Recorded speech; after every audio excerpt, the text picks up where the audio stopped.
Hello students, कैसे हैं आप लोग। मैं रविकेश आपके अपने यूट्यूब चैनल एपेक्स ग्रुप में आप सभी का स्वागत करता हूं। पिछली क्लास में हमने अपनी एक्सरसाइज 1.2 के क्वेश्चन नंबर 4 तक सॉल्यूशन यानी कि क्वेश्चन सॉल्व किए थे। आज हम उसके 5, 6 और क्वेश्चन नंबर 7 की बात करेंगे। तो उम्मीद करता हूँ आपने पिछली क्लास पढ़ी होगी, अच्छे से समझी होगी, तभी अगली क्लास आएगी समझ में।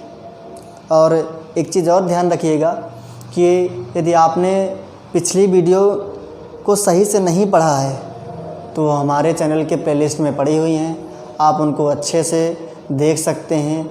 एक बार देखें या चाहे 10 बार देखें, उनको ज़रूर से ज़रूर समझिएगा। हमने यूक्लिड विभाजन प्रमेयिका के बारे में बताया था, यूक्लिड विभाजन एल्गोरिथम के बारे में भी बताया है। तो उम्मीद करता हूँ आपसे कि आपने अच्छे से उनको पढ़ा होगा। और यदि कोई भी प्रॉब्लम है तो आप दिए गए नंबर पे कांटेक्ट कर सकते हैं, आपको नंबर भी दिया गया है।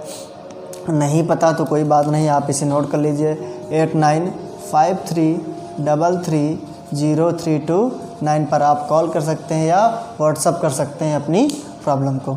तो आइए हम क्वेश्चन नंबर 5 की बात करते हैं। अब क्वेश्चन नंबर 5 आप देख रहे हैं और देखिए क्या कह रहा है। कह रहा है जांच कीजिए कि क्या किसी प्राकृत संख्या n के लिए संख्या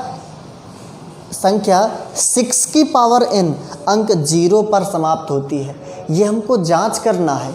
हमको क्या जांच करना है कि किसी प्राकृत संख्या है, कोई प्राकृत संख्या है, यदि वो 0 पर समाप्त होती है तो क्या वो 6 की पावर n के रूप में है या नहीं। 6 की पावर n के रूप में है या हाँ। तो देखिए हमें जांच करके ये बताना है कि किसी प्राकृत संख्या n के लिए संख्या 6 की पावर n 0 पर समाप्त होती है।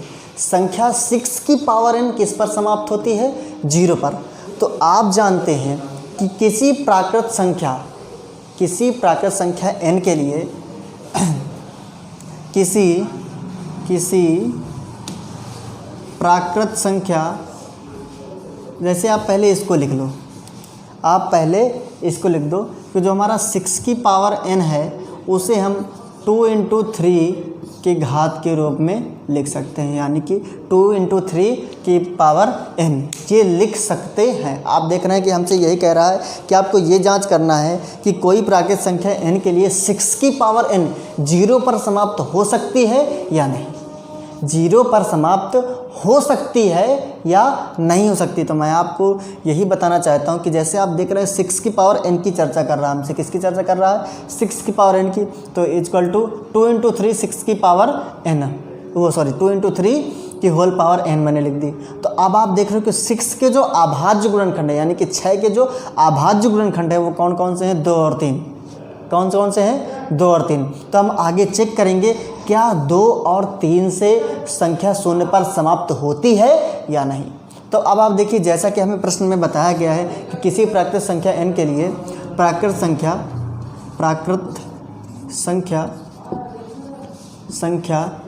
n के लिए यदि कोई संख्या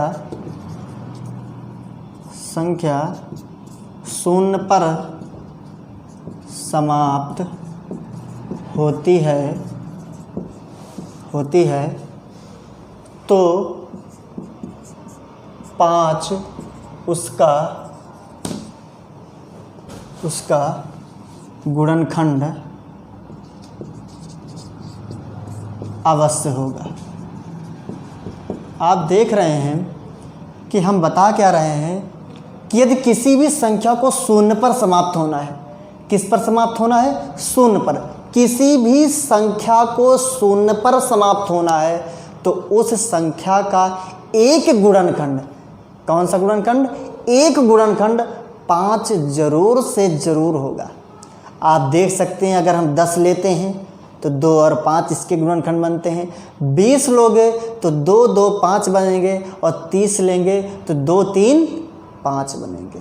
5 3 15 दूनी 30। तो ऐसे करके आप कोई भी एक नंबर ले लो जिस पर 0 हो, और ऐसा नहीं होगा कि 5 उसका गुणनखंड ना आए। जबकि आप यहाँ पर देख रहे हो कि 6 के केवल 2 ही अभाज्य गुणनखंड है, और जबकि 0 पर होने के लिए हमें 5 की भी आवश्यकता पड़ती है। तो अतः हम देख सकते हैं कि हमारी कोई भी ऐसी प्राकृतिक संख्या नहीं है जो n के लिए n की 6 की पावर n पर 0 पर समाप्त हो।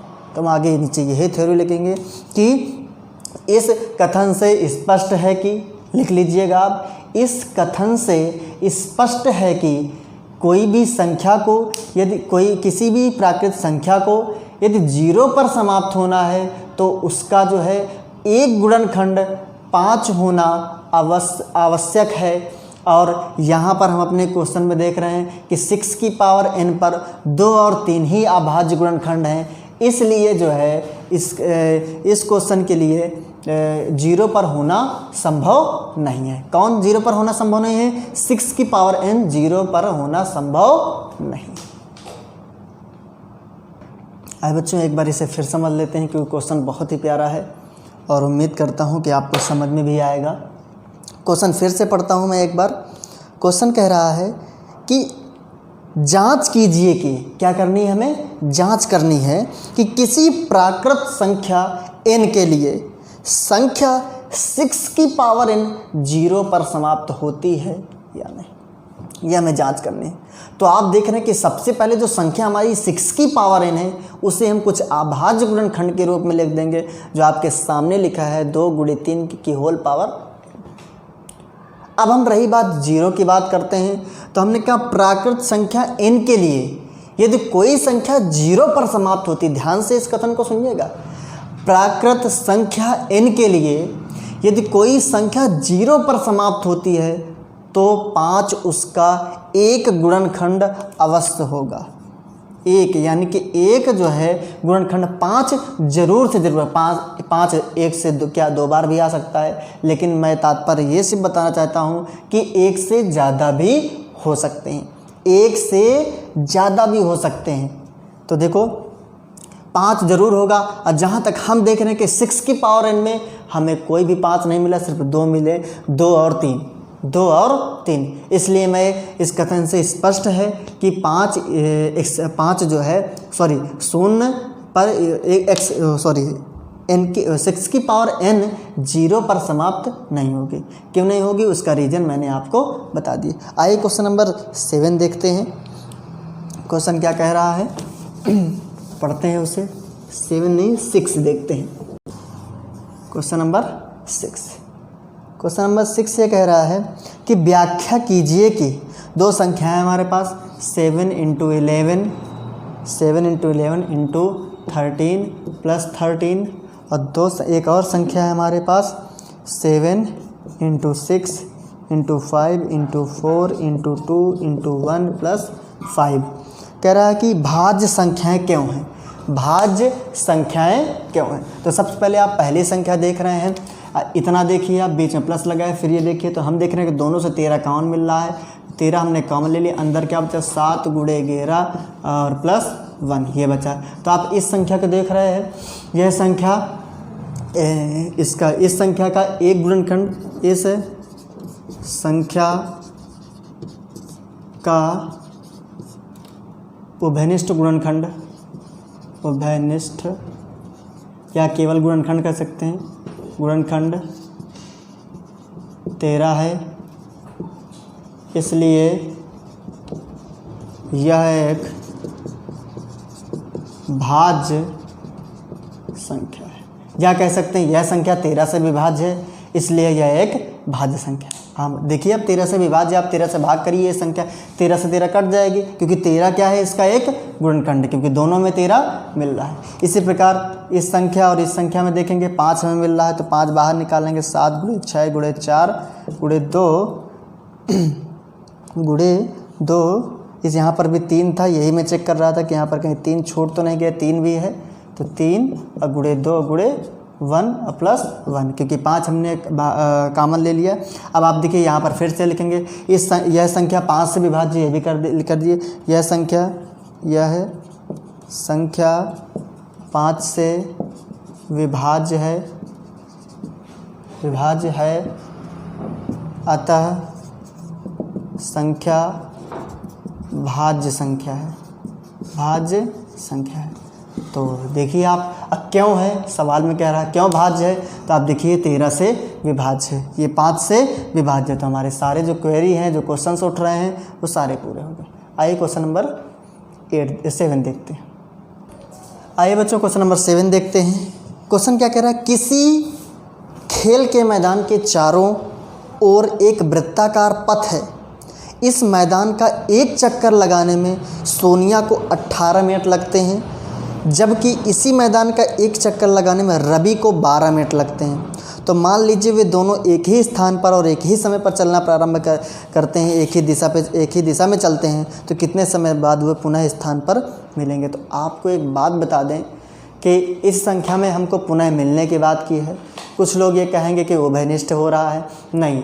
अब आप देखिए, एक 18 मिनट में चक्कर पूरा कर रहा है, एक 12 मिनट पूरा चक्कर कर रहा है। तो क्या है कि वो 18 मिनट वाला ज़्यादा टाइम ले रहा है, 12 मिनट वाला जल्दी घूम रहा है। तो इसका मतलब ये है कि जब जहाँ पर वो मिलेंगे तो एक दूसरे के लासा वाला मान होगा। क्या होगा, लासा। यानी कि इस क्वेश्चन से स्पष्ट है कि हमें इस क्वेश्चन में क्या निकालना है, लासा निकालना है। तो हम यहाँ पर लिख देंगे, लिखेंगे क्या कि 18 मिनट सोनिया के द्वारा लिया गया समय, सोनिया के द्वारा लिया गया समय 18 मिनट, ठीक है। इसी प्रकार रवि के द्वारा लिया गया समय 12 मिनट। क्या हो जाएगा बच्चों, 12 मिनट। अब हम इन दोनों का एलसीएम निकालेंगे। तो देखिए 18 के अभाज्य गुणनखंड, 18 के अभाज्य गुणनखंड क्या हो जाएंगे, 2 3 3। फिर 12 के अभाज्य गुणनखंड क्या हो जाएंगे, 2 2 3 हो जाएंगे, ठीक है। हमें क्या निकालना है, एलसीएम। तो सबसे पहले हमें वो कॉमन चीज़ें लिख लेनी है। तो कॉमन चीज़ें आप लिख लो, 2 × 3। फिर क्या हो जाएगा, जो कॉमन नहीं है उसे भी लिख लेना है। क्या हो जाएगा, तो एलसीएम क्या हो जाएगा, 2 की पावर 2 × 3 की पावर 3। तो ये हो जाएगा 4, ये हो जाएगा 9, 36। तो दोनों आंसर क्या है, 36 है। अतः 36 मिनट बाद वो दोनों एक ही स्थान पर मिलेंगे। तो देखिए बच्चों, हमने इस तरीके के अपने एक्सरसाइज 1.2 कंप्लीट कर ली है। अगली एक्सरसाइज में हम 1.3 की बात करेंगे। उसमें कुछ अपरिमेय संख्या के बारे में बताएंगे। बहुत ही इम्पॉर्टेंट और बहुत ही प्यारी प्रश्नावली है।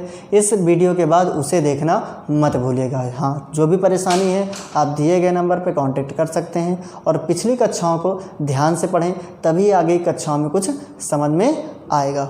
उम्मीद करता हूँ कि आप घर पे रह करके इसका फ़ायदा उठा रहे होंगे। घर पे ही रहिएगा और सुरक्षित रहिएगा, ठीक है। Thank you.